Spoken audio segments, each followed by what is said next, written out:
Donovan Mitchell be getting to 30. You won't even be noticing it anymore, right? Like, it's like you expect it. It's not as effortless as Bron. Bron will get to 30 and you will be mad, right? Like, he only got 30. That's a different level of greatness. But still, he's getting to 30. He's a top 10 scorer in the NBA right now. You know what I mean? There's only 6 more people in the NBA that are averaging more points per game than him. That's elite. That's elite territory for Donovan. He has made a massive leap, a 5-point leap in his average.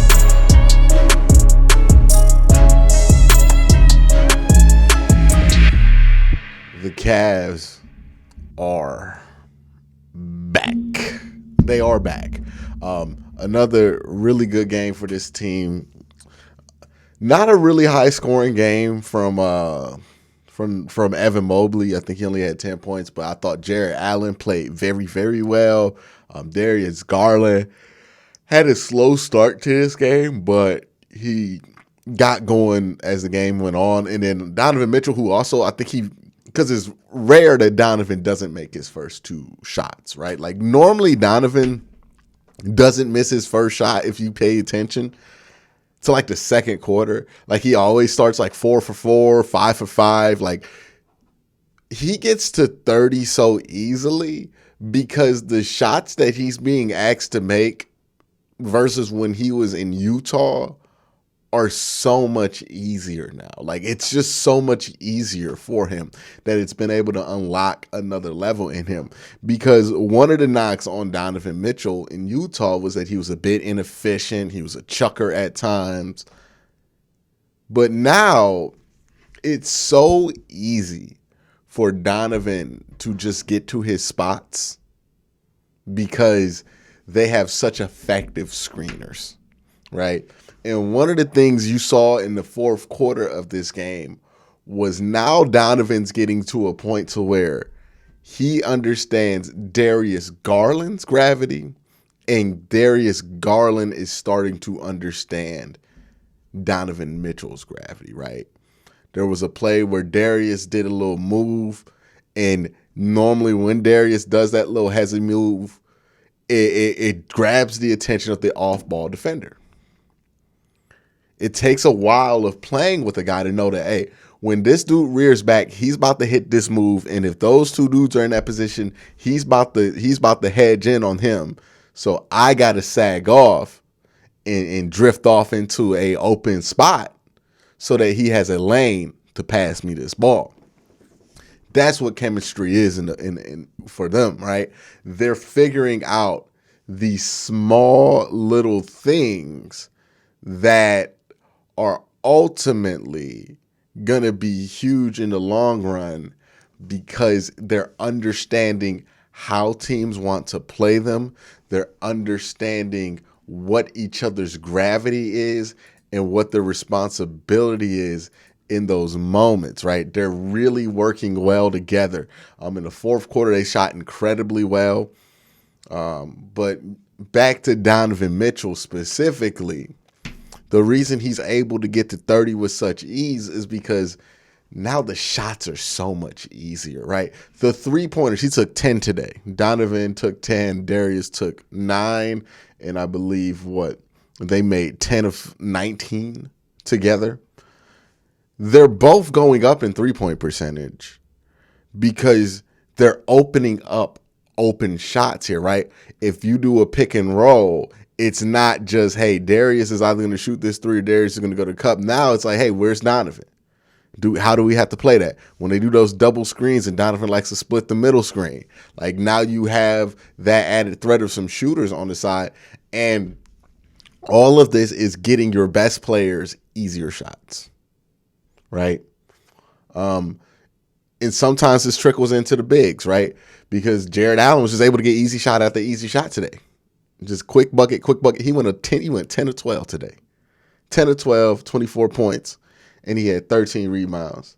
And then Darius Garland, he's benefiting from this as well, not only getting the easier shots, going 4 of 9 from 3, but he had 24 points, 12 assists, right? He's able to spread the ball out, like the ball movement's going. And another key part in this rotation is Lamar Stevens. And when I say this comp, I'm not saying as a player, Lamar Stevens is this. I'm not saying that he's going to have the impact of this player.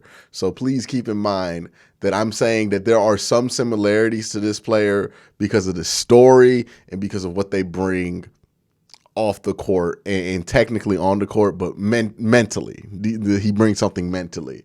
But Lamar Stevens kind of feels like when the Warriors started going in like 2013 and Draymond really got in that lineup. Right now, they played two different positions. Draymond was a 6'6" center. He is a 6'6" center. Lamar Stevens is also 6'6", but he plays more of a 3 to a 4, right? He's not really a center for this team.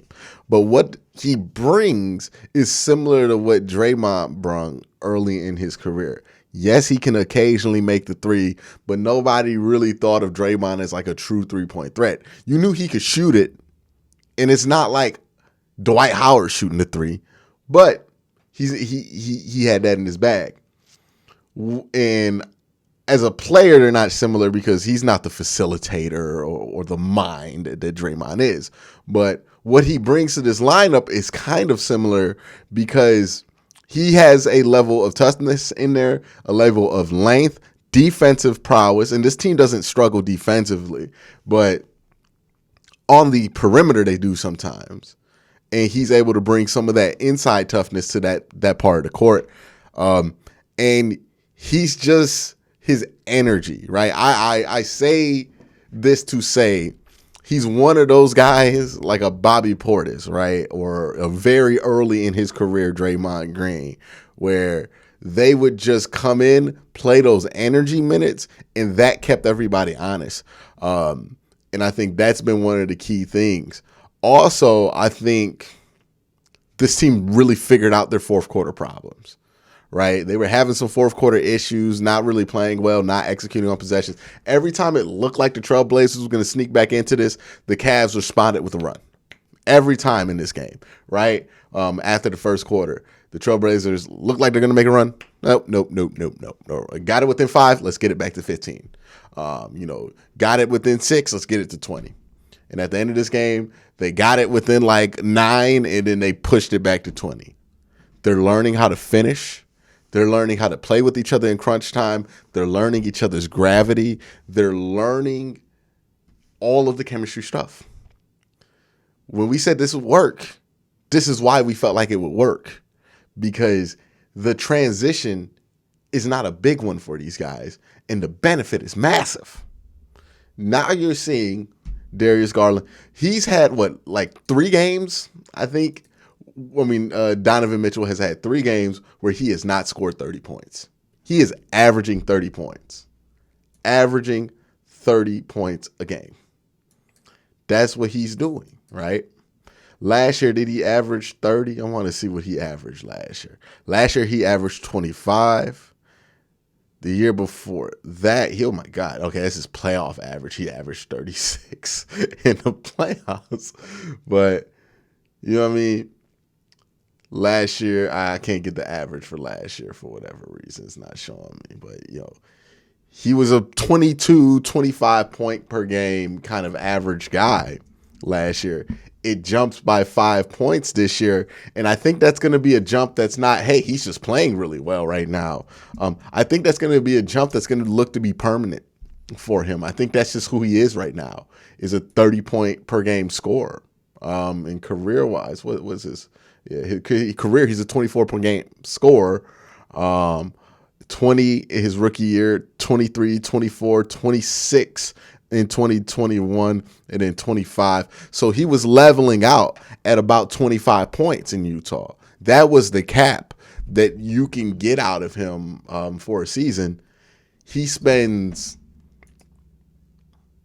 I don't know, how many games have the Cavs played? Maybe 20 games with Cleveland. Now he's a 30 point per game guy. An easy 30 point. Sometimes with players, when they get to 30, you feel them get to 30 because it's an effort, right? When Jared Allen gets to 30, no disrespect to him, he's not an effortless scorer, though. You know what I mean? So when Jared Allen gets to 30, you feel the effort that it took for him to get to 30, right? Donovan Mitchell be getting to 30. You won't even be noticing it anymore, right? Like, it's like you expect it. You know, it's not as effortless as Bron. Bron will get to 30 and you will be mad, right? Like, he only got 30. That's a different level of greatness. But still, he's getting to 30. He's a top 10 scorer in the NBA right now. You know what I mean? There's only 6 more people in the NBA that are averaging more points per game than him. That's elite. That's elite territory for Donovan. He has made a massive leap, a 5-point leap in his averages. Let me see if his 3-point. Yeah, he went from about a 35. His best year was 38% from 3. He's at 41 right now. You know what I mean? From the field, what's his field goal percentage? About 500, so he's about 50 from the field. Again, that's a leap of 44 last year. He's been around 44. He's taken like a consistent 5-point jump in almost every important statistic. And it's not because he became a different player, because he's still taking around 11 2-pointers a game. He's still taking, how many 3-pointers? 9 threes a game. He's still doing what he's done the last couple of years, right? Where in Utah, where he's shooting about 9 times a game. He's shooting at a higher percentage. Why is he shooting at a higher percentage? Sometimes with guys, you can tell that they're incredibly hot, and that's the reason.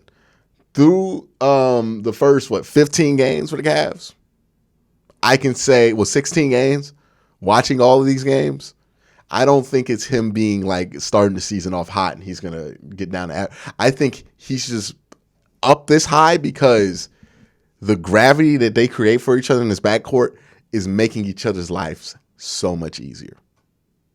So much easier. That Donovan now can get to 30 and it's not an effort, right? It's just kind of the baseline for him, right? He's going to get to 30. And then you have a guy like DG who is slowly approaching, like he might get to 30. You know what I mean? He might start getting 30 pretty easy. He's a little bit off of that. He's not as physical and as big as Donovan Mitchell is, even though they're listed like the same height. Donovan's much bigger, right? Donovan's actually 6'3". I believe he's probably around like 225. So he's a much bigger dude, right? So he's able to get some of those like tough buckets where he can use his physicality, where Darius can't. But I mean, Donovan is an easy 30-point per scorer, and I think that's absolutely gonna hold for the entire season. He is gonna be a 30-point, at least a 30. He's gonna average 30 this year. I'm gonna put my stamp down on that. I think he's gonna average 30, and I think Darius. What did he average last year? I believe Darius averaged 22 last year. What did Darius average last year? Okay, he averaged about 23. I think Darius is going to probably average about 24 this year. Yeah, about 24 and 7, so about the same as he did last year. I think that's what he does this year on better efficiency. So now you have 30 and 24. I mean, like this on every night, you kind of expect that you can get to about 54 backcourt points. It makes everybody else's life easier, offensively especially. And now I like how JB is doing the rotations to where you're never without one of them. You always have a dynamic scoring threat on the court, a dynamic 3-point threat on the court. These are 3-level scorers. If they aren't, I don't know what their ceiling is. They could go to the NBA Finals. They could win it all. It's not out the question for this team. But what they absolutely are, what I know for a fact is they are a fun as hell team to watch. This is a fun, like even if you weren't a Cavs fan, this is a league pass team, right? They are fun as hell to watch. So if you're not watching the Cavs, treat yourself. This is a fun team to watch.